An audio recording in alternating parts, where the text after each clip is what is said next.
Yo YouTube, it's Tavern American. I'm going to be reviewing the Dualsense Edge controller for the PlayStation 5, so let's get started. What this controller comes with is a carrying case, braided USB-C cable, USB gate, 2 sets of thumbsticks, and 2 sets of back paddles. The carrying case has a hard plastic shell with 2 zippers and 1 hoop strap where you can hook accessories on or hook the case itself. The back of the case has a Velcro flap where you can rest the Edge controller and charge at the same time while keeping it safe from dust and debris. I'm going to do a button test so you all get a grasp on what it's like using this controller. Let's do this.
Moving on to the settings, you get the option to adjust the sensitivity of the triggers and the analog sticks.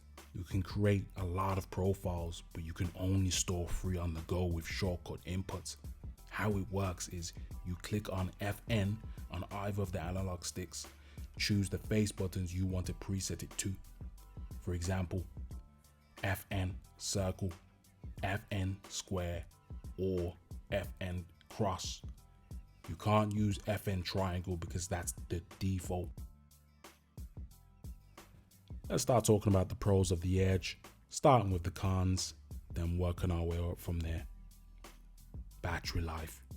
You get around 3 to 4 hours of playtime with all the settings like haptic feedback, LED, and also with my headphones plugged into the controller.